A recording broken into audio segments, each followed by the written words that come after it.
Hi everyone, good morning po sa inyo lahat. Ang oras ay, ayan, 9 o'clock na ng umaga at kararating ko lang galing palengke dahil namalengke ako ng aming pang-ulam. Ayan, nakabili tayo dito ng pork, bumili rin ako ng pampakbet, gulay, at syempre ito yung mga panahog niya.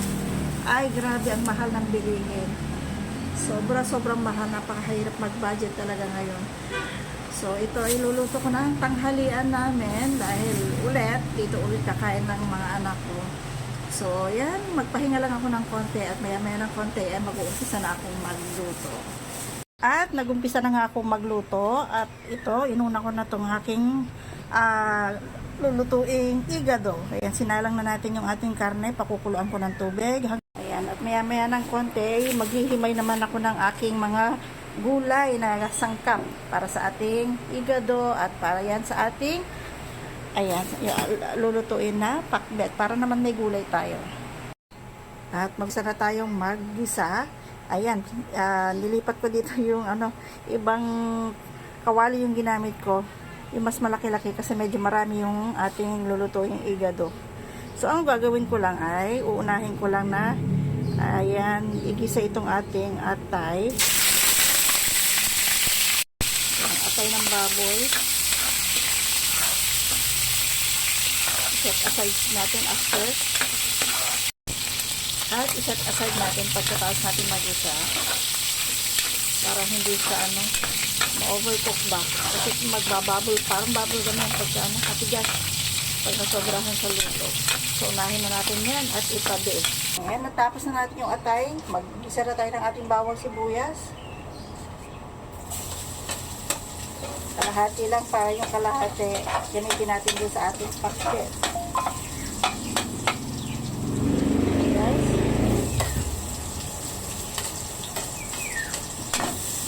Ayan, ito yung para sa ating pakbet. Ayan na, hindi ko na napakita kanina, pero ginisa natin ito sa bawang sibuyas at pagkatapos natin, sangagin.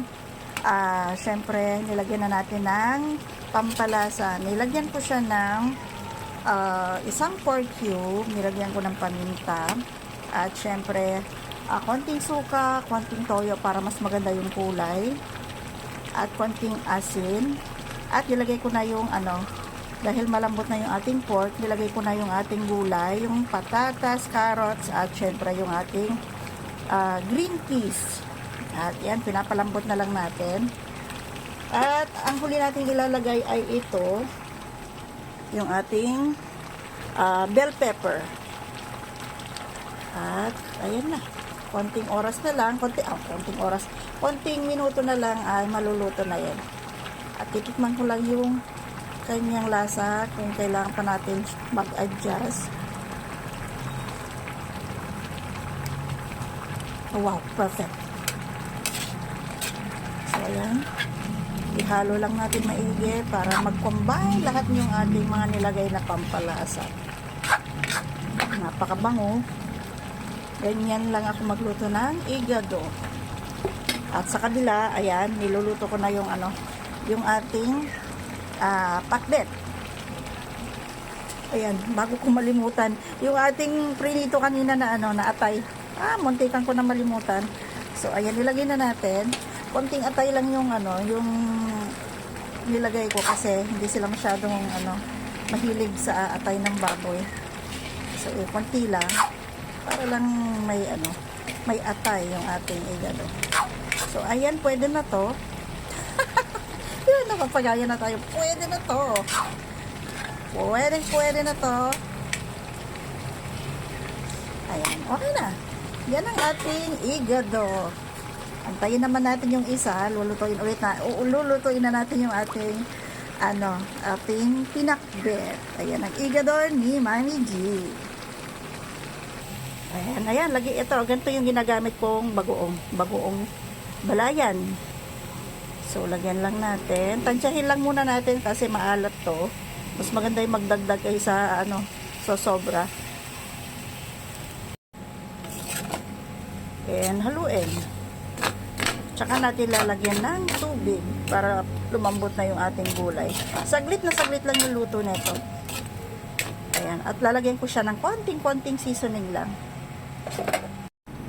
And check na natin yung ating pakbet. Kung okay na. Wow! Ayan, no? Ayan. So, luto na yan. Off na natin yung ating kalan. At iaayos ko na yung lamesa namin na makakain na. And, ayan yung ating pakbet. At yun yung ating igado. Ayan o, yan ang pagsasaluhan namin ngayong tanghali. Ayan, ang gagawin ko ay sasalin ko lang sa serving bowl and ready to eat na. Thank you so much for watching. See you on the next vlog. Bye! Let's eat!